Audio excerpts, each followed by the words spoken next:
Yeah. What's up, AEW fans? Hit the like button. You guys can hit that like button, please. Thank you.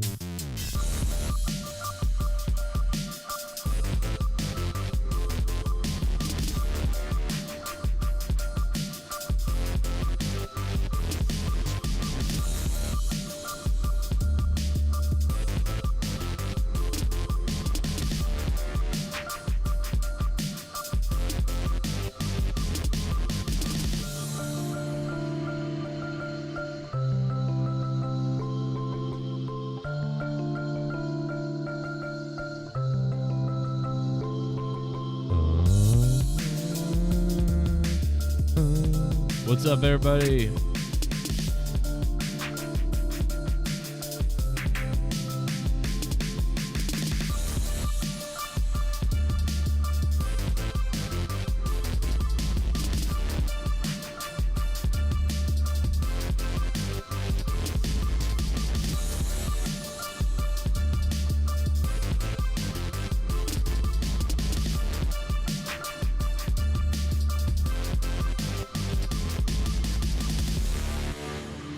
We got a brand new AEW review tonight. Hey man, tonight wasn't too bad. Was one of the better shows of the last few weeks, I feel like. We also got a brand new $22 donation, so check that out.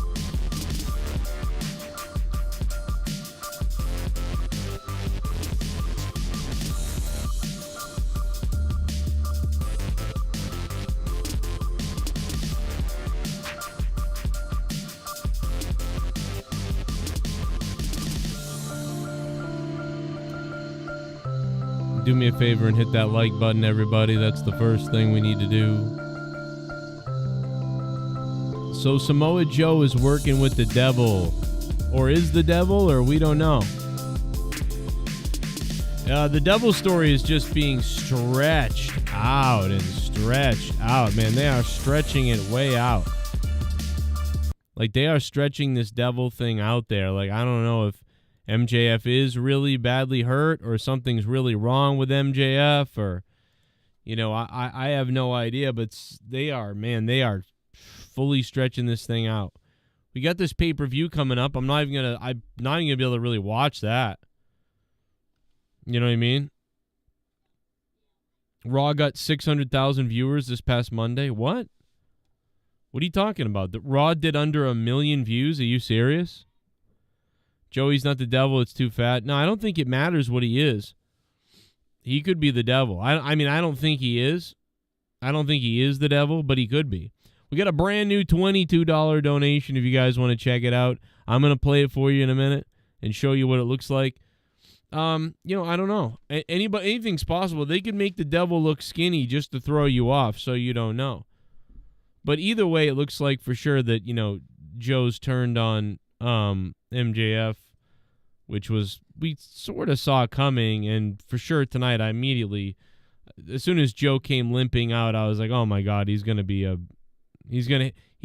after MJF. It's once they all clear the ring. Then they made it super obvious when he stood behind him. I mean, that was right out of the Shield turn, right? So yeah, I mean, that was very clear. Most obvious thing, whatever. This storyline is just, it was interesting to me a bit. Show started kind of hot. I thought Moxley's entrance out there tonight was kind of hot. I thought him and Kingston's thing was pretty good. It is kind of weird that Eddie Kingston calls himself like a downer. Like, hey man, I know I hate myself, but like I'm gonna beat you up. It's just like, I don't know, something about that is weird. It's like, is Eddie Kingston trying to be me or something? Like, I don't know. He's so depressed about himself and the world, but he's going to beat up Moxley. Like, I don't know, man. It was just very strange. I thought Swerve was really good. I like that setup in the ring with the tournament continuing. I'm shocked that Swerve lost. Now, Swerve didn't get pinned, so they protected him in that way. But then his promo afterwards was just kind of weird. So, like, he took a step back to me. I did a video on Twitter where I did a commentary to the entrance of Swerve with different music because I think his music is so fucking stupid. when I swerve and I drive. Like, I don't like it at all, but whatever. So anyway, I did a redo of that. And one of the things I mentioned in my promo when I was ranting and doing a little fake commentary to Swerve's entrance, I said, you know, how all three guys, where is it? Something like that. Moxley trying to climb out of that hole here. Yeah, I talked about Jon Moxley's kind of been on a downer for a little bit here. He's really got to prove something and get out of this hole he's in. I talked about Jay White. He's got something to prove. He just lost to MJF, that big match. You know, he really needs a big victory here to become relevant in the company for the first time, really, since he got that opportunity. And then, of course, Swerve, this match is super important to him because he's on an upward climb, his best year in his career potentially right now in AEW, and he's got to win. So all three men, it was just a beautiful setting for all three of these guys to have, it was really important to all of them, you know what I mean, to get a victory in this match. And I don't know if the commentary team actually talked a lot about that or not. I didn't hear it because I was busy putting my own commentary over it, having a little fun. And obviously I should have been listening, but I wasn't. So if anybody knows, let me know. But this match should have really been plugged about, like, man, Moxley needs to get back to the winning ways. You know, he's had some bumps in the road. Jay White, you know, has never really proved himself fully here in AEW. Swerve is trying to solidify this run he could be on and build himself up here for the first, you know, he really needs to get someplace here. And so it's really all, every guy, you know, it was massively important for all three of these guys to grab a victory in this. So I thought that storyline would have been really good to hammer home. Now, whether they did or not, I don't know. I hope they did hammer it home because they really should have. Because it was just there to be had. Oh, shit. Fucked up.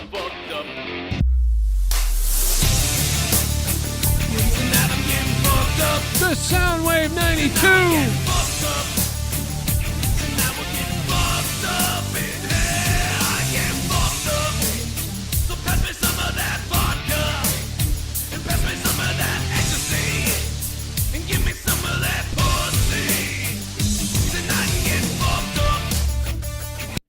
Samoa Joe working with Devil didn't shock me because Joe was selling that injury on screen like he was Peter Griffin holding his foot on the sidewalk. Yes. Made the betrayal easier to see coming. I agree with you. That looked so fake. I actually laughed out loud. Dude, when Joe was in the bag and he was like, oh. I actually liked that because I think Joe could act better. I think he acted bad on purpose so you could tell that, you know, hey, this guy was acting. When he's acting as an acting actor. But yeah, I actually laughed out loud. Soundwave, it's great to hear from you. Bro, how you doing? Soundwave 92. How good is it to hear from Soundwave, man? The top dono tonight so far. We just started already chiming in Soundwave 92. Top dog right now. Yeah, I'm glad that you also weren't like, it's not like we're amazing that we knew that Samoa Joe was going to turn. I think they, you know, that's set up. That's almost like, even if he wasn't turning, you would think he's going to turn because that's just Samoa Joe. That's just the way it goes with this guy. Why would anybody ever trust this guy? Especially when you're a champion of something. Why would you? So I laughed my ass off when Samoa Joe was grabbing his leg in the back. I was like, oh my God, dude, it was funny. I was laughing at that. It's a great take because it's so true, man. I was like, this can't be real. But then it got real. It got real quick after that. So, hey, where is Ric Flair and Sting and everybody? What happened to that whole thing? Did that already happen? Did I miss that? Am I that far out of the loop in AEW that I don't know? I thought Ric Flair and Sting and all this stuff was going to happen. Am I crazy? Did this already happen? Maybe I'm crazy. But yeah, man, AEW Dynamite really started with a blaze tonight with Swerve and Jay White and Moxley. The crowd was pretty hopped up there for that. And really quickly, Soundwave 92. Thank you, Soundwave, for the $33 donation. But real quick, let me play the brand new $22 donation.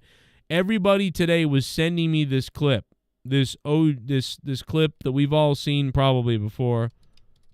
But I just want, because everybody was sending me today, I was like, all right, you know what? I don't know why all of a sudden everybody is sending me this clip, old clip again, and why it's coming up, but it's just being sent around everywhere. So I said, well, okay. I will think about making this a new donation. So here is the brand new $22. 22. The brand new $22 donation. If you want to donate it, you can. But I'm going to play it for you once so you can see it. Brand new, 22. Brand new at 22. Here it is. Cold, put it in cold soul, put it in cold soul, put it in cold soul, put it in cold soul slow. Put it in cold slow, put it in cold soul, put it in cold, put it in cold soul, put it in cold, put it in cold soul. Put it in my cold soul, put it in my cold soul, put it in my cold soul. Put it in cold, put it in cold, put it in cold soul, put it in cold, put it in hole, put it in Michael Cole's fucking hole. This is a test donation for $22. There you go, guys. Put it in Cole's hole for $22. I don't know why. It was being sent around on Twitter today again. It's been a while since I'd really thought about Michael Cole being raped, but, you know, people apparently was on the mind of a lot of people today on Twitter. So I said, all right, well, that's, we'll bring that into a $22 donation. So Merry Christmas, $22 donation. And don't forget the other donations, of course, as well. There's the midget guy getting butt pumped when his pants come down. Ghost from the Coast loves that one, or loved that one at one point. There's so many other ones. Check them out. A lot of them are listed down below, and if you know, you know all the donation amounts. Have fun with them. But shout out to the Soundwave 92 for the $33. So, again, the opening match, pretty good. You know, nice little... There was energy tonight in that building. I will say that. I almost think the MSG show helped out AEW or whatever. So this match went on for a long time, man. I mean, it was a long match. It was a 30-minute opening. A 30-minute opening. It was a triple threat match, but it was a 30-minute opening to AEW Dynamite tonight, which I just thought that was wild. 22, 25, you know, but no, it was like 30 minutes. And then Swerve cut a promo about the thing for about a minute and a half. Then Renee was dressed like a Christmas blanket, and that was weird. And then the women had some weird exchange with this new bitch that I don't care about. And then someone ran out, and every time they cut from... I didn't even know they did this, but very bizarre. When Toni Storm runs out to attack Rio, Kairi Sane, whatever her name is. Rio's out there. That's who it is. They would cut back from black to black and white. I thought that was crazy. I'd never seen that before. When they cut back to Toni Storm, it's in black and white. When they cut to Rio, it's color again. So I just thought that was weird. I get it for an entrance that someone has the black and white, but to keep the black and white on the whole time whenever they showed Toni Storm by herself, I just thought that was very strange. But I get it, but it was just... I don't know, it's weird. But thank God they found something for Chris Jericho's friend to do, is be her butler or whatever it is. But anyway, at this point, pretty much we're 50 minutes into the show, and then Tony Schiavone does an interview with, I don't know, Don Callis and the Callis family, and that none of them make any sense. Honestly, Don Callis is the biggest star. Don Callis stands in the ring with all these guys, and all I can think is, you know, Hobbs isn't where he should be. Takeshita isn't where he should be. And who knows what the other people's names are. I don't even know. And I just think to myself, man, Don Callis is the star of this group. Like, if he could wrestle, he would be like this amazing Gestapo character. So, and then Sammy Guevara's out there, and, you know, he gets talked down to, and finally Guevara snaps. So then they try to snap Guevara, but Jericho comes out to save his buddy. And then they end up smashing all the, I don't know, glass or faux glass frames of all the pictures that they made with Sammy Guevara or whatever. And as Jericho's smashing the pictures, they're like pieces of this, hopefully not really glass, are flying into the crowd, and people in the crowd are like, oh, and they're just getting hit with shards of this plexiglass or whatever it really is. And I just thought that was funny. It didn't really end up hitting anybody for real hard or bad or anything, but that's all I could think about was somebody was going to get, you know, a piece of shard in the eyes or something, and AEW is going to get sued. But luckily, it didn't seem like that happened. And the band is back together, Jericho and Guevara. And then they get attacked by Big Butt Plug and the other guy, Rocky Starks and Billy Butt Plug come out. And then Sting and Darby Allin come to their rescue.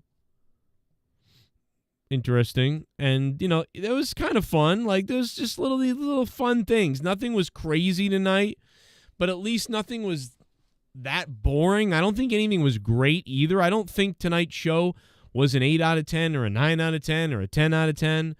I don't really think tonight was a 7 out of 10 either, maybe, but like it was a 6.5 out of 10. And for me, a lot of recent AEW shows have been 5s. You know, I even gave it a 4 at one point, which is like WWE Raw level. I gave AEW a 4 a couple weeks back, and I'd given it a few 5s and certainly a few 6s. So AEW has been trending downward for me over the past year, especially the past 6 months. But tonight, I would say that they safely landed with maybe a 6.5, which is, thank God. If you can give me a 6 out of 10 or above, that's usually some kind of a thumbs up. So tonight, to see AEW back up to a thumbs up in some direction, I'm so happy about that because I have been bashing AEW. I have been bashing them, and they deserve it. And they've created so much drama for themselves. But in the end, the show I watched tonight didn't make me think of any of the drama, the backstage bullshit, or all the stuff going on with AEW. I didn't think of mostly any of it. I was pretty much just locked into what I was seeing and didn't really think too much about it. And, they did all right. They're limping to, I don't know if there's a finish line yet, but they're limping through the race right now of, being an important wrestling company at this point. Thank you to Soundwave92 for the $33. Again, we have a brand new $22 donation. Let's go to the donation. Chat party. Jennifer Muppet Baby. Keith Lee did promo on Swerve on Friday. If Swerve's going after Lee now, then Lee should have cost him the win tonight to help the story. Poor Swerve. Yeah, I'm not really happy with what they did, Swerve. I don't understand it. I think that I think Swerve's promo tonight in the back was weird. It was like excuses and crying about it. But I don't know. I'm not sure.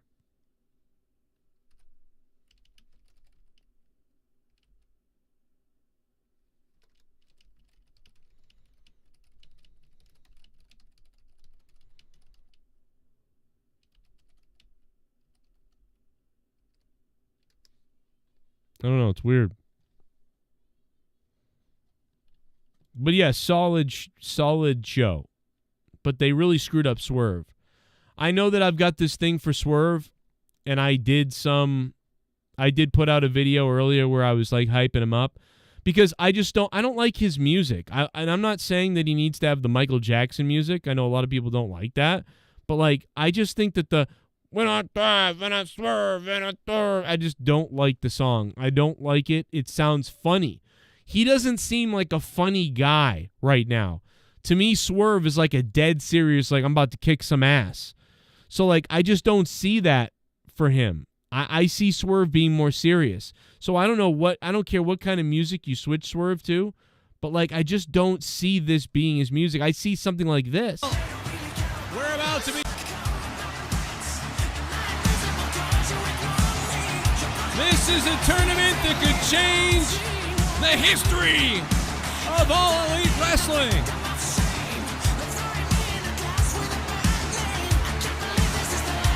This is the AEW Holiday. Watch this guy. They're going to show a guy in the crowd right now that, holy fuck, this white guy. Watch this. Smash! Swerve Strickland on his way to the ring. This could be a crowning moment in the history of Swerve Wait till you see Strickland this guy. and in All Elite Wrestling. Look at this guy. Look at that. Oh, look at this guy. Look at this In guy. the history of Swerve Strickland and in All Elite Wrestling. That guy was on crack, probably. How do you afford that belt?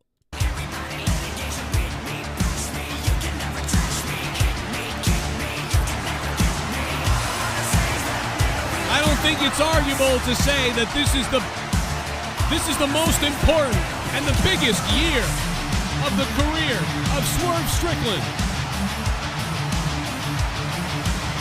And it started a few months back with that rivalry with Hangman Page.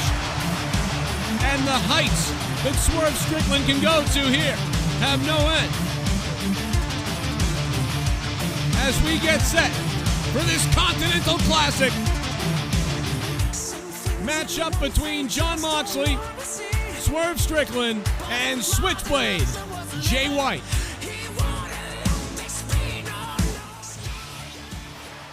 Talk about a dangerous matchup here. An important matchup. The stakes for these three men right now. Moxley trying to climb out from, how far back Jon Moxley took some steps back. He's fallen, dare I say. And Moxley trying to climb out of that hole here. Swerve Strickland trying to add to his win streak into his career year that he's having in a clothesline. Jay White also trying to redeem himself, and Swerve could steal it now. Swerve Strickland, Jon Moxley, like I said, lots to prove here. Jay White coming off a loss to the world champion MJF. He's got something to prove. And now Strickland and Moxley exchanging blows in the center of the ring. Moxley head butts to Strickland. Knee strikes off the rope. Here comes. Now, did the announcers call it like that? I didn't see it, so you'd have to tell me. Because I just loved that opening matchup. Because I was like, damn, Swerve Strickland is on the rise right now. If he loses here, he gets knocked way back. His stock gets taken out. He's on a momentum ascension right now. So this is huge for Swerve Strickland. Man, this is huge for Jon Moxley. He's been up and down and up and down. He's really lost momentum. Moxley needs this win, to get to the point that he needs to get back on top in AEW. Jay White is a newbie, a newcomer to AEW, and in this big match against MJF, he did not get the job done. And so he needs to solidify himself in this company. He needs a win of redemption. So this was one of the most important matches that you could have seen. And so that should have been stated by the commentary. Hopefully it was, because it should have been booked that way. It should have been called that way, and it should have explained what was going on in that match, because it was huge. So anyway, Joe Ramondre Stevenson out for season. Well, the Patriots are out for season, so that's fine. I also think Swerve needs music like that. He needs some kind of a rock anthem, rock, rap, whatever, but it's got to be like an anthem, and I don't think his music now is that. He has music that's more like for a fun guy. When I drive and I swerve and I dare and I dare and I dare. Like, that sucks, bro. That's not the music for a guy to be taken seriously. But it is the music for a guy who can have some fun or something like that. So if you want to be a middle mid-card guy who gets over with the fans, that Swerve music, great. But if you want to be a serious dude who seems like a badass, you got to get something going on. We don't need Triple H Motorhead necessarily, but it's got to be something that rings. That's my opinion. Some people don't agree. Whatever. But Jennifer Muppet Baby, thank you. Keith Lee did a promo on Swerve on Friday. You're right. So Keith Lee should have come out and attacked him. And I don't know if it was no disqualification or what it was, if you can get disqualified. But even if you can't get disqualified, why not have Keith Lee come from under the ring, come from out of the crowd? Why not have Keith Lee in the crowd? And then you could just say something to Swerve as he's out there. And Swerve's like, really, man? You're going to sit out here? You bought a ticket or whatever? And Keith Lee's like, hey, man, like, I'm here for you. I'm just here to support you. And then he's like, come on, man. You got this. You got this. Give me a hug, man. Give me a hug. Come, bring it in, bro. Give me 5. Like, you got this. I'm here for you. I'm here for you. And Swerve is like, all right, cool. You got it. And he slaps his hand, and then Keith Lee pulls him in and fucking elbows him right in the eye in the head or something. Boom. And then, whatever. And then right after that, Moxley gets the victory. Why not do something like that? But I don't know if that's because is Keith Lee a heel now? I don't even know. I can't stand. I don't even when Keith Lee comes on the TV, I shut it off. I don't even know what's going on with Keith Lee. So at this point, but Swerve is the heel, right? So I guess they don't. Why would they do that if Swerve is a heel? You know what I mean? Unless they were flip-flopping the guys. I don't know. Is Keith Lee also a heel? I don't know. Are they going to flip him here with this match?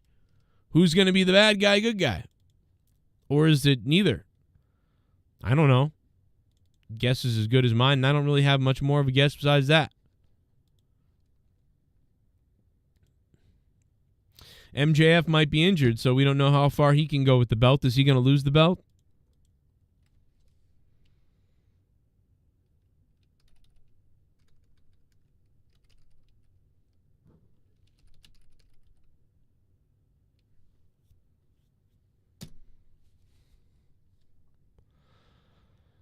Broncos suck, says King Hueco Mundo.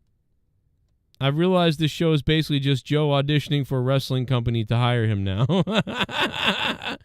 Oh, no, dude. No one's ever going to hire me, bro. We just like to joke about how... we just like to joke about that, basically. I've already actually auditioned. So, I mean, this ain't much of an audition. I've already actually gone and auditioned. And then also, they've already sent my clips to Michael Cole. They sent the wrong ones, though. So, yeah, bro, there ain't going to be no hiring. My electricity will be shut off, though, so. I just come on here to ramble, you know. I will not be hired. So. It's fun to think about, though. Me and Rojas are going to be doing a bonus show for Patreon tonight, so I think it looks like he's in the Discord, so I'm going to be jumping over there in a few minutes to get Rojas. And we will record for you guys, I believe, going up on the Discord. And back to work tomorrow. I can't wait to go back to work tomorrow. What a life. It'll be a lot of fun, man. You ever take a vacation from a place and then you're like, oh yeah, I gotta go back. You're like, all of a sudden it's the day before you go back again, and you're like, what if I just, break into a fucking car dealership and steal a car and then drive it as far as you can go and like throw your cell phone in the woods and just never come back again to anything, and people probably wonder where you went for the rest of your life. And then tell everybody somewhere else your name is Adam. My name's Adam O'Neill. How you doing? Oh, I don't have a social security card. No. I don't have a driver's license. And you just like build a, you know what you do is you get a, you know what, you download some of those how to like build a cabin in the forest videos. You get a big cooler, you get some of the solar power things. Maybe you got to steal some money to do it, but whatever. You get a couple of those solar powered battery things. You go into the woods You get Starlink on a new device. You sign up for Starlink, and you grab like a crappy phone thing on eBay or something, then a little crappy laptop. You start up a YouTube channel in the woods, and you got the 2 batteries, solar panels, and you get your refrigerator, you got a little heater. You save up for an AC, and eventually you're just living off the grid, bro, in the woods. You put some tree brush all around the house so it doesn't look like there's a house there in case it happens to be, private property or the bank owns it or something. So that way, you're prepared if somebody does come by ever and they go, what the hell are you doing here? You got to leave. And you can be like, oh, shit, I had no idea. I thought this was open property. Anybody could do anything. I just built a little getaway cabin here. Like, it's not a big deal. Oh, shit, okay, I'll leave. And you grab your stuff and you be ready to pack it on out of there. And you'll have to rebuild another cabin somewhere else again. But, for the most part, you can be probably not bothered for years, doing that. You get a little wood stove, you cut down all your own trees, you got your own axe, and you just live off the grid as best you can. And you just say, and, yeah, and then you know what? If you have a change of heart at some point and you come home, you're like a fucking hero, bro. Like 5 years later, you come back, boom, you're a hero. They'll be like, oh my God, you're alive. Like, you'll be crazy. So that's something to think about. But yeah, Eddie Kingston in a match with Bryan Danielson. Bryan Danielson has one eye. He's got wrestling with one eye, and they do the chops thing, which is just so annoying. I hate it. I absolutely hate when they do you chop me, I'll chop you. You chop me, go ahead, you chop me. Oh, I can't stand that, bro. I don't like that. Whenever people start doing that, I get taken completely out of the match because I think about seeing that in UFC. Like, would you see in UFC the guy be like, go ahead, you hit me first. Go ahead, and then I'll hit you, and then, you know what, I'll let you hit me. No one would ever do that. The minute that wrestlers are like, you hit me, I'll hit you on purpose, that is the dumbest thing I've ever seen. I can't stand the chops. I don't mind chops when they're in the match and you're chopping somebody. But I can't stand we're literally going to let each other chop each other. It's the laziest piece of shit thing I've ever seen. I fucking hate it. And I can't believe a guy like Bryan Danielson does it. You know what I mean? It was a stiff fight like New Japan. And I liked the end of the match. Like, towards the end of the match, I liked. But I just didn't like the chops. As always, I just don't like it. It ruins matches for me. But great ending. I like that Eddie went over because it was more unexpected. And Danielson's all jacked up. He's probably getting ready to leave at some point. And Tony Khan doesn't want to put over WWE people anymore, it seems like. But I think he trusts Danielson out of most people more. But I know that the guy just is like, I don't want to put over these people because they're going to just go back to WWE. And I think that Tony Khan has that in the back of his head. That, oh yeah, man, they're just going to go back to WWE and I'm going to look like an idiot. So we're seeing a lot of that. Then Sky Blue or whatever had a match with somebody else. They all look the same. She hit her with that blue bomb thing that she did. That was really cool. That looked good. Both of them. The one on the top rope, the one in the ring, both looked great. Everything else she did in the match looked like shit. I don't know why, but she sucked in this match for a while, whatever her name is. But then her, like, that finishing powerbomb thing looked great. So it was like she trained really hard to hit this one finishing move. But, like, as far as her other wrestling goes, it was weak as shit. So that was kind of weird. And then the main event with MJF started at 10 o'clock. Like, at 10 o'clock, the main event of this show started. I thought that was crazy. That was crazy. Ah, boy. So, anyway, a better AEW Dynamite than I've seen in a little bit. So, that's good news. Thank you, Jennifer Muppet Baby, for the $9. And thank you to the Soundwave 92 for the $33. And shout out to the people for the new $22 donation. AW is full of cake. Sky and Chris got them cakes. The hell?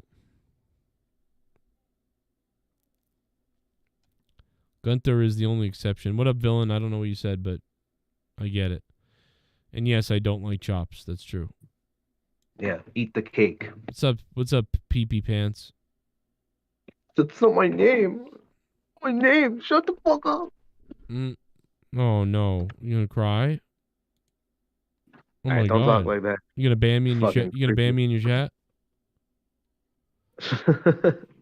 He got all mad at me because I left like a message on Discord being like, you know, me personally, Nikki, I wouldn't let that shit, you know, slide. Like, if you think, like, oh, really? I was trying to, I was like, you know, me personally, I think, you know, if you think he's you know, lying about that, I think you should call him out on it or some shit. But like, I don't know. Me personally, I wouldn't let that shit slide. That's funny. And he was like, and then he's like, why would you even say anything about it or something like that? I'm like, I don't know, because it's funny. Yeah. Because I wanted something to happen. Well, I'll tell you what it is, and we'll talk more about it off the air when we record this Patreon clip for everybody. By the way, guys, if you want to hear me and Luke, make sure you become a patron on patreon.com/JoeGornjo. $5 or more. Well, you can do $1, but just do $5 or more. But no, so what happened was like, you know, people come and go on Patreon, but you know, Nikki had been a patron for like 3-4 years or something. So when he left he left about a week ago or so, but you know, sometimes that happens and people come back a week later or whatever. So I was like, oh, you know, I don't know what happened, but oh well, and I didn't think anything of it. But a couple of weeks ago, I dropped by one of his streams and I said, hey, and he didn't say anything. Usually when I say hi, he goes, Cronin, what's up? And he didn't, it was like 3 weeks ago, and he didn't say anything. And I was like, oh, that's weird. I guess he didn't see me or something. I tried to say, hey, what's up? Then I did it today. I was like, hey, man, what's up? And he didn't say anything again. And I was like, what the fuck? Am I like invisible or something? I was like, where is he? And so I, like, hey, like I said it again, like, what's up? Because I'm trying to like be like, yo, I'm here. What's up? Because he usually gets all pumped up. So he doesn't say anything. So then somebody else comes in and they say something. They say, yo. And he goes, hey, what's up, dude? Like, and then doesn't say anything still about me. And so I'm like, what the fuck? So then I switched accounts because I'm like, am I invisible? Because if you're hidden, what happens is you'll see it, but other people won't. So I switched to the corrupted channel, and I could not see myself. So I went, oh, what the fuck? I'm like blocked in here. So I'm like, is that okay? Yeah. I'm like, that's why he's not seeing me. So that's very weird. Yeah, so I'm like, okay, well, maybe does that have something to do with why you left Patreon or something? Like, what is there something going on? Like, I don't know. Maybe is it possible that maybe one of his mods blocked you on accident or something, and then before, like, they saw the Discord post, and before he came on Discord, unblocked you? Maybe that possible? It could be, but like, yeah, it could be. But I was just weirded out. I was like, what? I didn't know because when I up. accidentally blocked Mr. Pico from your chat, I couldn't find him. So that would mean that the only way that you could be unblocked from his chat, because that definitely sounds like you were either hidden or blocked. Yeah. Only way that could happen is if he manually unblocked you, and that's all he has to say is like, "Oh, I accidentally had you blocked" or Yeah, something. so like what it is the only way to unblock is to go back to the original message where it says hidden. You and then undo yourself, that. not the moderator, can't Yes. do that. Yeah, like I'd have to do it. Like the owner of the channel. Yeah, it's very weird. And he has a lot of mods in there that hate me, so could be, you know what I mean? So, but yeah, it wasn't not really a big deal, but it was just weird. Like, so I was just asking. I was like, "Hey, is there something?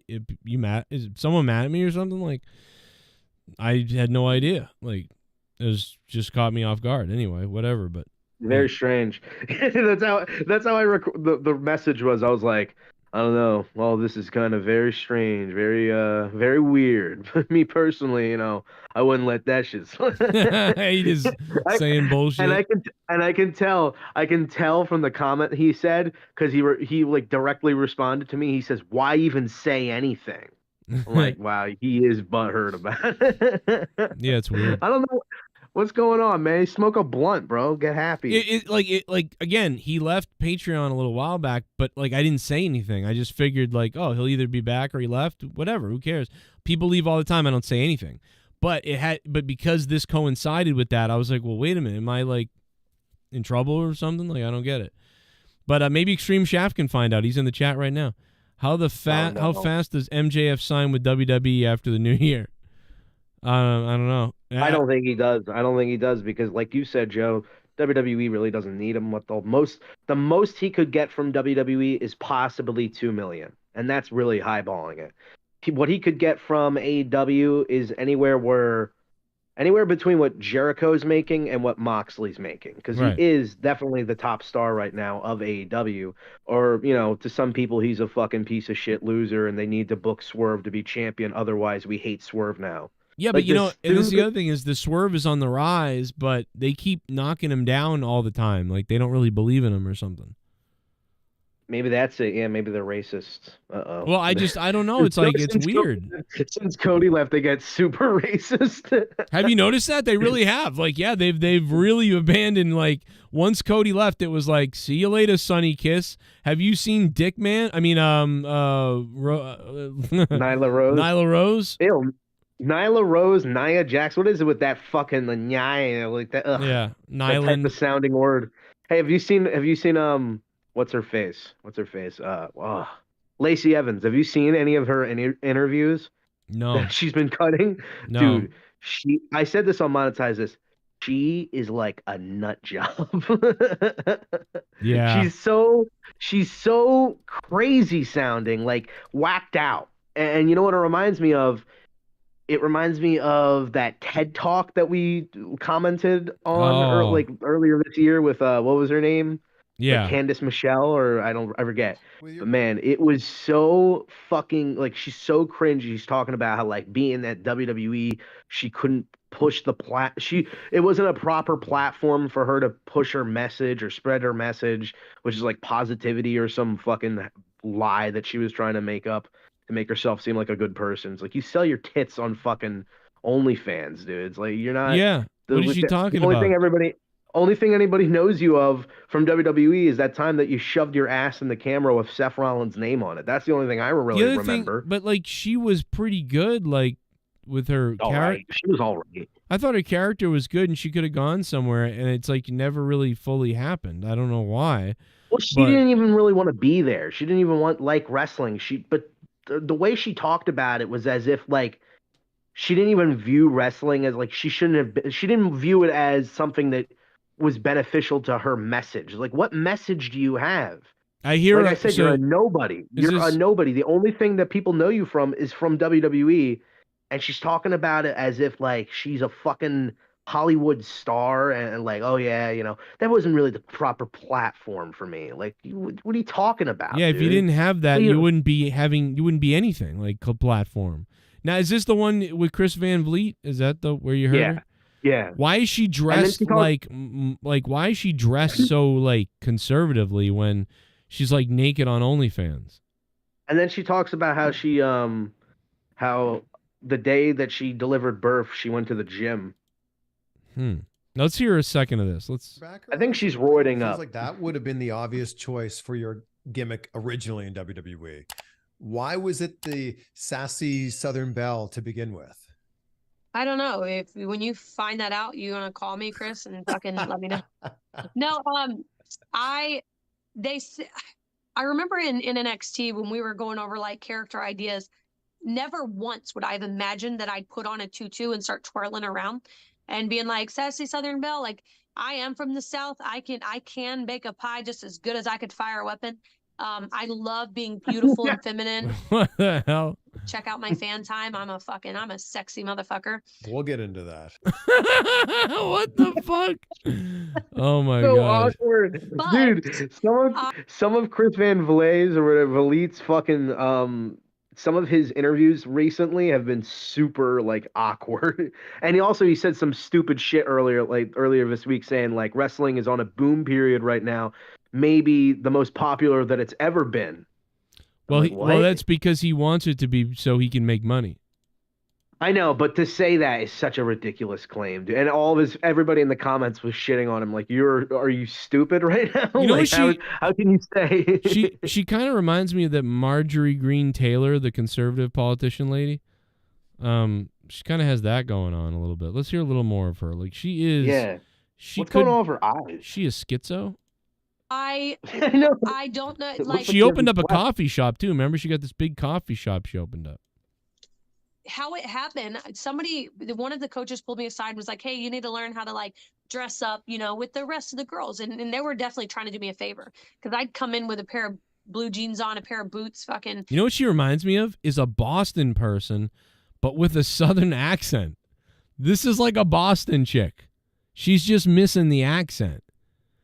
Like this is totally like a Boston girl. Like, what they wanted me to do is fucking wear this fucking thing, and I don't fucking like. Yeah, I come in, the guy. That's what this reminds me of. This reminds me of like a Southie chick, but she's like Southern, so it doesn't make any sense. But this is you got the coffee, the hat. I mean, this is straight up like a Boston bitch. Go to work, go home. So they wanted to teach me how to be a superstar. You have to dress the part. You have to be ready for these red carpets. And in the back of my mind, Macy was like, yeah, you can go fuck yourself. Like, I mean, Go fuck yourself. Like, dude, this is. they're nice pants. I've They're never not seen anything old. like Like what this. the fuck's, I got a nice shirt on. It's got a collar. Like, leave me alone. So I was being a smart ass and I went to Chris is like, oh, well, these clips are getting demonetized. a thrift store because he said, I got to learn how to dress. Well, she's a And I bought Marine. the You got to longest remember dress that. that She's I a could. fucking Marine. Oh, that's so- right. Yeah, that's what it is. Okay. Dude, she probably really what she talks like back, is like that fucking. I was talking to this fucking skinny white piece of shit garbage. Is he Irish? Who? Chris Is he Van, Irish? Because Chris Van Vliet? yeah, fucking No, he's like Yeah, I don't know. he looks like he's like Middle Eastern or Greek or something. talking to this fucking sand person. I don't know. He looks like a fucking Rivers. Mick. You look like a Mick if he rubbed dirt on himself. Looks like a Mick rubbed some fucking shoe polish in his hair to cover up the red. If I stretched your head any further, it'd be a full rectangle. Look at that Middle fucking Eastern head. fucking Superman over here. They should call you Chris Van fucking vertical square head. Look at your ears. fucking You look Chris like a fucking- Sultan if he was gay. I don't know, Yeah. bro. Look at Chris Van Vliet though. He was a good looking guy Chris though. fucking Chris fucking pedophilia van fucking Vali, whatever the fuck your name is. I don't give a shit. Fact. Look at your stupid little muscles. Drink Just every shits time on I him. drink every time I say the N-word. Big I already pearls, big started. red lips, some like vintage gloves. Fucking And so I went vintage to work the gloves. next day and I was like, dressed up, and it literally from me being a smartass, that's how it was created. They're like, oh my God, I love this new character. And I was like, are you fucking kidding me? Like this is not happening. So that's how it worked. And to be honest with you, the longer that I thought about it, like after the fact, I think that because I never did get to play dress up and this is like going to sound a little weird, but like as I get older, I'm like, man, I got to kind of do that as a grown woman and get paid for it. And because I missed that in my childhood. I missed that whole section of getting to learn how to put on makeup and learn how to be pretty and learn. And so Well, now I'm What the fucking fuck? naked on OnlyFans showing my pussy. So like, I used to get to dress up. I never got to dress up as a child. But what I did do a lot as a child was, well, dress down, if you know what I mean. Yeah. I'm implying that she was molested several times. That's not funny. Oh, That's not funny. I'm That's- sorry. that's not okay. Yeah, it is weird that she definitely is nude all over the place though. So she's like, I'm not used to this, but I'm really used to this. Like, I mean, it's know. just so I just don't enjoy the what is it, the hypocriticalness basically of like I sell my the pictures of my tits, and I talk about how like, oh, I didn't like doing this. I'm like, what are you talking? I don't know. Just very strange. She I don't know. left. She did leave. It's according to all the things. She left though. So I don't know. But you know what? I saw people being like, Lacey Evans, like a few months ago, like Lacey Evans and Randy Rose were smart. They were smart going to OnlyFans, making more money. Like, it's not smart. It's obvious. Like if I had fucking tits and I was a woman, that's the first and I was that hot. What do you fucking think I would do? I don't give a shit. Yeah, sell pictures of my fingernails and I'd get $50 for it. Like, dude, go ahead. It's not a smart thing to do. Like, I don't like when people make them seem like they're geniuses. Dude, this is what she's doing. Look at her tit. Look at this. It's not a smart thing. Oh my God. She's like, I'm not used to doing this and I'm a badass and all this stuff. And then it's like, you want some milk? Like, look. I mean, the whole interview is just really like the face that she's making right now. She looks like a crazy cat lady. Yeah. But I know that the whole interview was very awkward, and then there was just parts where she would talk where she had this sort of sense of delusional self, reflection of herself, entitlement. Yeah. And it's the same that a lot of these wrestlers or post wrestlers do. Like, I mean, I like Chris Jericho, but sometimes he talks. I'm like, man, you really do think a lot, very highly of yourself. He seems like a cool dude, but sometimes when he talks, are you delusional right now? And then it's really obvious with guys like Hogan and guys like Bret Hart. But I mean, yeah, she's practically a nobody, and then she says some shit about how oh, I need to spread my message. Like, you're not a fucking a political person, dude. What's her message? You're not running for office. I don't know exactly what message. Positivity. I don't know. Her message just seems to be have fun, live life well, and check out naked women. Like, that's the message I'm getting. Be a badass. That's not a message, though. Yeah, no. See, I think she's just using the wrong terminology. I think she means to that she means advertise her brand or sell herself. I really think that's what that means. I don't think it means there's a message. I think it means spread my product, which is my ass. Yeah. Okay. That's what it is. It's her ass is her product. I know, but it is also something very prevalent from people who work in OnlyFans or the porn industry, where they have to pretend that what they do is something bigger than what it actually is. Like, you take pictures of yourself in lewd ways. Have you ever, this comes up a lot if you ever listen to, and this is a weird thing because we love BDSM radio. Well, no. I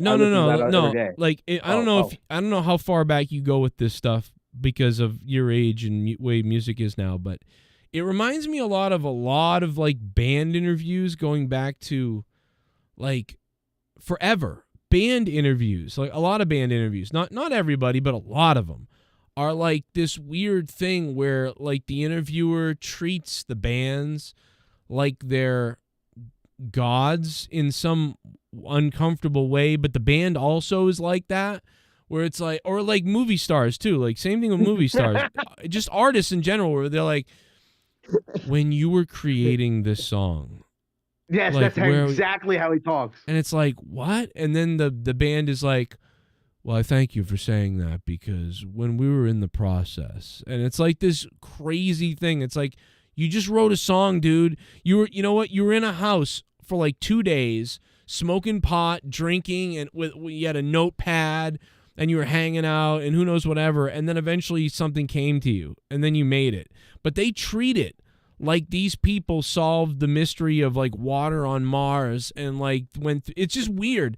and they talk It about really themselves. is, dude. Especially late, like early late '90s. You know what I mean? Like that fucking like era where everybody looked like they were literally just woke up or some shit, or like at least 4 or 5 shots deep, kind of like what I am right now, bro. Dude, dude, like I remember just seeing like a Pantera video or whatever, and like I love Pantera, but the way they were talking, they first of all they looked like they didn't want to be there at all, but then they still were trying to like kind of give these like interview answers, and the interviewer is like exactly like you say, just like how Chris Van Vliet, whatever the fuck his name is in this interview, talking like they're gods. They're like, I can hear like, I can hear an echo. I don't know if that's my. I don't hear it, but yeah, I've heard that Yeah. before, but I don't hear it right now. No, I know exactly what you're talking about, and part of it, like I get it. Like people are artists, and like they have a way of feeling, and artists are very feely, touchy feely. And honestly, can be very hurt. So, like, people are like buttering them up and going along with it, and it's very serious to some of them, very much. So like they are treated like that, but it just becomes an awkward interview where it's like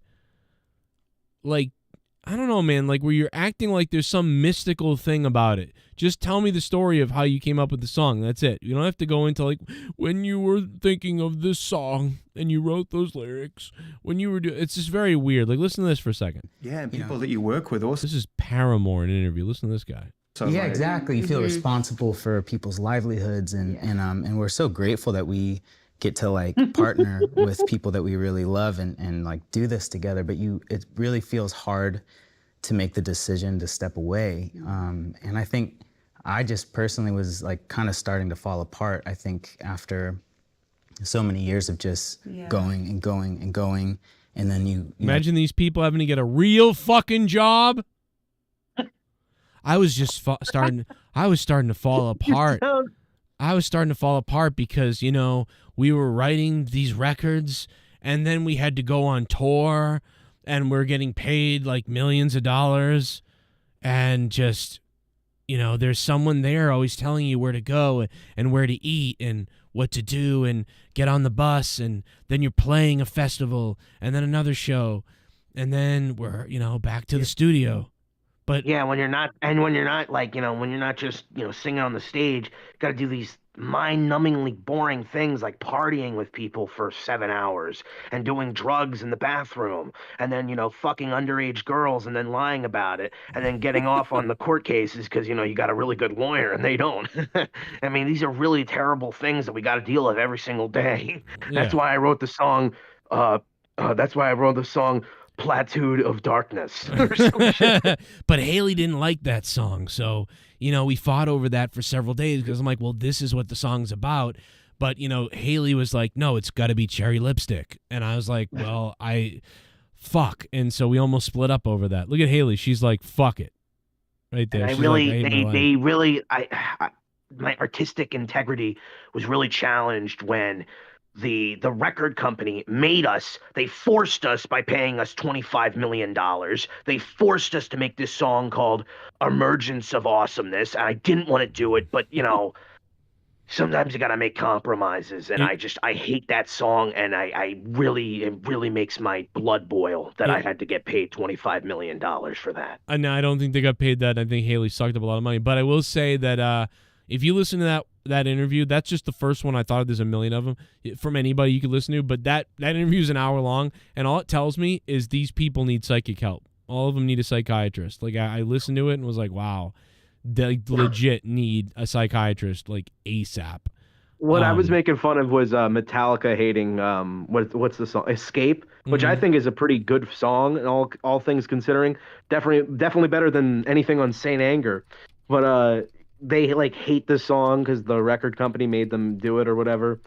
And it's just like, who gives a shit, dude? Like, it's a good song. You got paid a lot of money, and now you have this hatred. Like, it's against our artistic integrity. It's so corporate, man. Shut up. You don't give a shit. You didn't give a shit when you looked at your bank account for it. Yeah, then why don't you give the money back? Exactly. They're all give the corporate. money back. They are corporate. It's like, dude, your band is corporate at this point. Like, you don't know how corporate this band is, like, at this point? Yeah, that's why I like, you know what? I love that, what's that song called? We Built This City. I love that song. It's the most hypocritical song ever, but I love it. Oh yeah, we're so against the corporation. Meanwhile, it's like the most corporately made song of all time.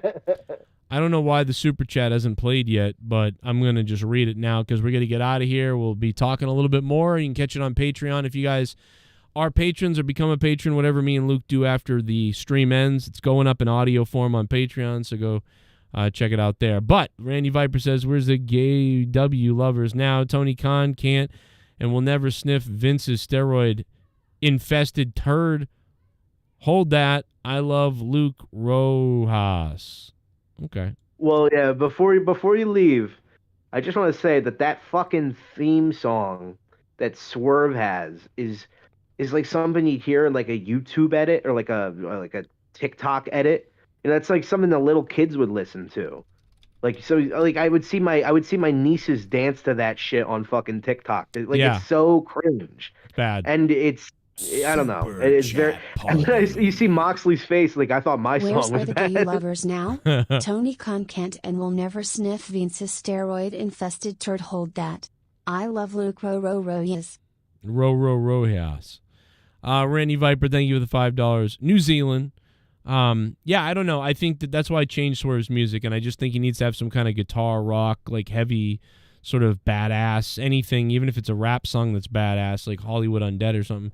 But like something that's like badass instead of like this goofy club song for a drunk white bitch. That's the song he has. Like it's